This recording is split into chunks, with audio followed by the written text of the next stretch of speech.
সংবাদ মাধ্যম Dhaka স্ট্রিমের graphic designer Swarnamoyee বিশ্বাসের আত্মহত্যার ঘটনাটি কর্মক্ষেত্রে নারীর নিরাপত্তাহীনতার জটিল চিত্রকে আবারও সবার সামনে এনেছে।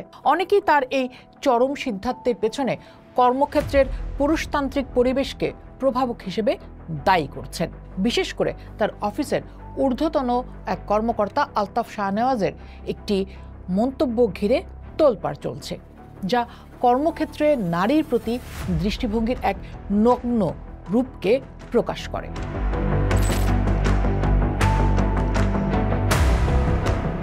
আজকের গল্পটা আমি আমাকে দিয়ে শুরু করতে চাই। আমার গল্পটা বলে তুলে ধরতে চাই প্রতিটা কর্মক্ষেত্রে প্রতিদিন প্রায় প্রতিটা মেয়েকে কী পরিমাণ নিগ্রহের ভেতর দিয়ে যেতে হয়, বিশেষ করে যৌন হয়রানি। সেটা হতে পারে মানসিক বা শারীরিক বা যে কোনো ধরনের। সেটা হতে পারে কর্মস্থলের একেবারে উচ্চ পর্যায় থেকে নিম্ন পর্যায় পর্যন্ত কর্মীর সাথে। আমি আমার প্রসঙ্গে ফিরে আসি। আমার 23 বছরের কর্মজীবনের শুরু থেকে আমাকে যোগ্যতা প্রমাণের দৌড়ে একজন পুরুষ সহকর্মীর তুলনায় দ্বিগুণ পরিশ্রম করতে হয়েছে। আমার মেধা শরীরে নয় মগজে, এটা প্রমাণ করার জন্য। একটা অ্যাসাইনমেন্ট করার জন্য চিফ রিপোর্টারের সামনে বসে থাকতে হতো দিনের পর দিন। নিউজ এডিটরের ভুল ধরলে শুনতে হয়েছে, থাকো তো সারাক্ষণ বসদের রুমে রুমে, কাজ তো নাই। আমার চোখের সামনে আমি আমার নারী সহকর্মীকে ফিজিক্যালি মলেস্ট হতে দেখেছি। প্রতিবাদ করায় পুরো নিউজ রুম আমার বিরুদ্ধে চলে গিয়েছিল। নারী সহকর্মীরা ভয়ে চাপ দিয়েছিলেন যেন এসব নিয়ে বাড়াবাড়ি না করি। আমার একাধিক কর্পোরেট প্রতিষ্ঠানে চাকরিরত বন্ধুর কাছে শুনেছি, একটা প্রজেক্টের জন্য, একটা ক্লায়েন্টের কাছ থেকে কাজ পাওয়ার জন্য এক একটা প্রতিষ্ঠান কত নিচে নামতে পারে নারী কর্মীদের সাথে। নিজের কথা বলছিলাম কারণ গণমাধ্যম। আমি জানি আমাদের অনেকের এখন আগ্রহ ঢাকা স্ট্রিমের ঘটনা প্রবাহ নিয়ে। আসছি সেই কথায়, তার আগে দেখা দরকার গণমাধ্যম কি সমাজের বাইরের কিছু? না, বাইরের কিছু নয়।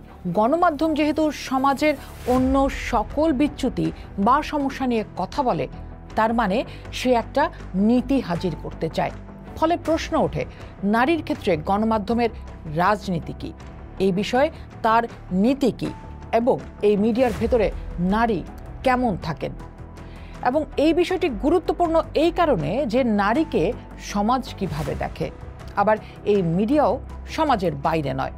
যেমন একদিকে এই সমাজকে নানা ঘটনায় অনেক সময় বলতে শোনা যায় যে মেয়েরা ভালো নয়, আরও শোনা যায় মিডিয়ার মেয়েরা ভালো নয়। এই বয়ানটা যে সমাজের পুরুষতান্ত্রিক নির্মাণ, এটা কিন্তু সমাজ ভুলিয়ে দিতে চায়। ভুলিয়ে দিয়েই সে নারীকে ভোগ্যযোগ্য করে তুলতে চায়। সমাজের এই মানসিকতা মিডিয়ার ভেতরের কর্মক্ষেত্রেও কাজ করে, যেমন কাজ করে অন্য কর্মক্ষেত্রগুলোতেও। আমরা কি সেটা বুঝতে পারি? বুঝতে পারি না বলেই অনেক ক্ষেত্রে পুরুষ সহকর্মী বুঝে উঠতে পারেন না তার আচরণ অনেক সময় যৌন হয়রানিমূলক হয়ে যায়। আরেকদিকে হচ্ছে সমাজের ক্ষমতা সম্পর্ক। ক্ষমতা প্রশ্নকে সমাজ এখানে কিভাবে দেখে? সেখানে নারীকে পুরুষের অধীন হিসেবে দেখে। এই যে সমাজের স্বভাব কিংবা জিন বহন করে চলেছি আমরা, তারই প্রতিফলন ঘটছে কর্মক্ষেত্রে, পরিবারে কিংবা সংসদে। তাই নারী সম্পর্কে সমাজের দৃষ্টিভঙ্গি আর ক্ষমতার প্রশ্নকেই বা আমরা কিভাবে দেখছি? এই রিয়েলিটি বা কনটেক্সটে আমরা যদি ঘটনাগুলোকে না দেখি, তাহলে অনেক ক্ষেত্রে বস্তুনিষ্ঠ ন্যায্য আলাপ তোলা মুশকিল হয়ে পড়ে। সিলেক্টিভ বায়াস কিংবা সোশ্যাল মিডিয়া ট্রায়াল হয়ে যাওয়ার ঝুঁকি তৈরি হয়। মিডিয়ার কথা বলছি বটে, চলুন আলাপ বিস্তার করার আগে দেখে নিই নানা পেশায় কেমন থাকে কর্মজীবী নারীরা। কি বলছে গবেষণাগুলো? মানুষের জন্য ফাউন্ডেশন এবং অ্যাকশন এইডের গবেষণা বলছে, বাংলাদেশে প্রতি 2 জন কর্মজীবী নারীর একজন কর্মস্থলে কোনো না কোনোভাবে কোনো না কোনো সময় যৌন হয়রানির শিকার হয়েছেন। পোশাক শিল্পে এই হার প্রায় 35 থেকে 40%। আরও ভয়াবহ তথ্য হলো, কর্মজীবী নারীদের প্রায় 65% জানেন না যে তাদের সুরক্ষার জন্য হাইকোর্টের একটি নির্দেশনা রয়েছে। আচ্ছা দেখি তো, 2009 সালে high court directive on sexual harassment prevention নামে হাইকোর্ট যে নির্দেশনা দিয়েছিল, তা কয়টা প্রতিষ্ঠান মানে? কয়টা প্রতিষ্ঠানে নারী নির্যাতন বিরোধী সেল আছে? সেখানে কতগুলো অভিযোগ জমা পড়ে? সেখানে যে অভিযোগ জমা পড়ে তার তদন্ত কতটা নিরপেক্ষ হয়? হয় যে না, তার প্রমাণ আমরা লাখো মেয়ে প্রতিদিন দিয়ে দিতে পারি। সর্বশেষ স্বর্ণময়ী বিশ্বাসের ঘটনা তার সর্বশেষ দৃষ্টান্তের একটি। সংবাদ মাধ্যম ঢাকা স্ট্রিমের গ্রাফিক ডিজাইনার স্বর্ণময়ী বিশ্বাসের আত্মহত্যার ঘটনাটি কর্মক্ষেত্রে নারীর নিরাপত্তাহীনতার জটিল চিত্রকে আবারও সবার সামনে এনেছে। অনেকেই তার এই চরম সিদ্ধান্তের পেছনে কর্মক্ষেত্রের পুরুষতান্ত্রিক পরিবেশকে প্রভাবক হিসেবে দায়ী করছেন। বিশেষ করে তার অফিসের ঊর্ধ্বতন এক কর্মকর্তা আলতাফ শাহনেওয়াজের একটি মন্তব্য ঘিরে তোলপাড় চলছে, যা কর্মক্ষেত্রে নারীর প্রতি দৃষ্টিভঙ্গির এক নগ্ন রূপকে প্রকাশ করে। bdnews24.com-এর প্রতিবেদনে স্বর্ণময়ীর এক স্বজনের সূত্রে জানা যায়, স্বর্ণময়ীর লেখার মান নিয়ে সমালোচনা করতে গিয়ে শাহনেওয়াজ বলেছিলেন, যার ব্রেস্টের শেপ এরকম ভচকানো, তার বাংলাটাও ভচকানো হবে। এই লিঙ্গুইস্টিক অ্যাসল্ট বিচ্ছিন্ন কোনো কৌতুক নয়, কিন্তু বিশ্লেষকদের মতে এটি এক ধরনের ভাষাগত যৌন সহিংসতা। এখানে একজন কর্মীর দক্ষতাকে তার শারীরিক গঠন দিয়ে বিচার করা হয়েছে, যা শুধু চরম অবমাননাকরই নয়, ক্ষমতার অপব্যবহারেরও শামিল। মেয়েটির একজন স্বজন বিডি নিউজকে বলেছেন, হয়তো শুধু অফিসের কারণেই সে আত্মহত্যা করেনি, কিন্তু এমন সিদ্ধান্ত নিতে সেটি প্রভাব ফেলেছে। গবেষণা বলছে, এই ধরনের মন্তব্য কর্মক্ষেত্রে এমন এক ভীতিকর পরিবেশ তৈরি করতে পারে যেখানে নারী কর্মীর আত্মসম্মান ও পেশাগত পরিচয় মারাত্মকভাবে ক্ষুণ্ণ হয়। এরপর উঠে আসে আরও চাঞ্চল্যকর তথ্য। স্বর্ণময়ী একা নন, তার সাথে আরও ২৬ জন সহকর্মী আলতাফ শাহনেওয়াজের বিরুদ্ধে যৌন নিপীড়ন ও বাজে আচরণের মতো গুরুতর অভিযোগ এনেছিলেন।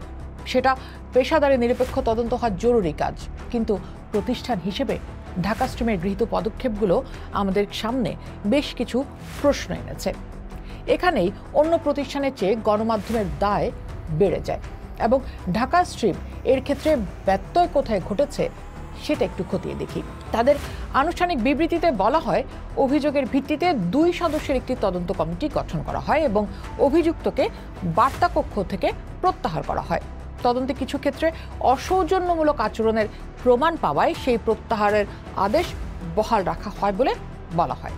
কিন্তু এখানেই আইন ও প্রাতিষ্ঠানিক বাস্তবতার মধ্যে ফারাক স্পর্শ হয়ে ওঠে। বাংলাদেশে কর্মক্ষেত্রে যৌন হয়রানি প্রতিরোধ ২০০৯ সালে হাইকোর্টের যে নির্দেশনাটি রয়েছে, সেই নির্দেশনা অনুযায়ী প্রতিটি প্রতিষ্ঠানে কমপক্ষে ৫ সদস্যের একটি যৌন হয়রানি প্রতিরোধ কমিটি থাকতে হবে, যার প্রধান হবেন একজন নারী এবং কমিটিতে সংখ্যাগরিষ্ঠ সদস্যও হবেন নারী। এছাড়াও কমিটিতে একজন বহিরাগত সদস্য থাকা বাধ্যতামূলক, যিনি নারী অধিকার বা আইন বিষয়ে অভিজ্ঞ। ঢাকা স্ট্রিমের ২ সদস্যের কমিটি হাইকোর্টের নির্দেশনার লঙ্ঘন। এই বিষয়টি নিয়ে প্রতিষ্ঠানটির সম্পাদকের কাছে চিঠি লিখেছেন দেশের ৫ জন বিশিষ্ট নারী অধিকার কর্মী এবং অধ্যাপক। চিঠিতে তারা প্রশ্ন তুলেছেন, তদন্ত কমিটিতে হাইকোর্টের নির্দেশনা অনুযায়ী নারী পুরুষের অনুপাত রক্ষিত হয়েছিল কিনা বা বাইরের সদস্য ছিল কিনা। সেই ৫ বিশিষ্ট নারী আর প্রশ্ন তুলেছেন, তদন্ত কমিটির কার্যপরিধি অর্থাৎ টার্মস অফ রেফারেন্স কি ছিল, কারণ অভিযোগ ছিল যৌন হয়রানির, অসৌজন্যমূলক আচরণের নয়। অথচ আপনাদের বিবৃতিতে দেখছি তদন্ত কমিটি অসৌজন্যমূলক আচরণের প্রমাণের ভিত্তিতে পদক্ষেপ নিয়েছে। অভিযোগের বিষয়বস্তুকে লঘু করে দেখা এবং অভিযুক্তকে সাময়িক বরখাস্ত না করে কেবল বার্তাকক্ষ থেকে সরিয়ে দেওয়াটাকেও তারা অপর্যাপ্ত পদক্ষেপ বলে মনে করছেন। ঢাকা স্ট্রিম যেহেতু স্টার্টআপ নয়, বড় বিনিয়োগের প্রতিষ্ঠান, প্রায় ১০০ খানেকেরও বেশি সংবাদকর্মী, ফলে ভেতরে পেশাদারি কাঠামোর দুর্বলতা প্রতিষ্ঠানকেও আক্রান্ত করতে পারে। সেটা কিভাবে? যেমন এই ঘটনাকে কেন্দ্র করে সামাজিক যোগাযোগ মাধ্যমে যে তীব্র প্রতিক্রিয়া তৈরি হয়েছে, তা হলো মিডিয়া ট্রায়ালের বিপদ। এই বিষয়ে উদ্বেগ প্রকাশ করেছেন আইন ও মানবাধিকার বিশ্লেষকরা। স্বর্ণময়ীর জন্য ন্যায় বিচারের দাবি যখন জোরালো রাখতে হবে, কারণ এটি ন্যায্যতার প্রশ্ন, এবং সেই সাথে এটিও মনে রাখা জরুরি যে তথ্য প্রমাণের ভিত্তিতে আইনি প্রক্রিয়ার বাইরে গিয়ে জনমত দ্বারা কাউকে দোষী সাব্যস্ত করা চূড়ান্তভাবে ন্যায় বিচারকেই ক্ষতিগ্রস্ত করে। মিডিয়া ট্রায়াল বা জনমতের আদালতে বিচার প্রায়শই আবেগ দ্বারা চালিত হয়। যেখানে অভিযোগের গভীর এবং নিরপেক্ষ তদন্তের সুযোগ থাকে না। এতে যেমন অভিযুক্ত ব্যক্তির আত্মপক্ষ সমর্থনের অধিকার ক্ষুণ্ণ হয়, তেমনি প্রকৃত সত্য উদ্ঘাটনের পথও বাধাগ্রস্ত হতে পারে।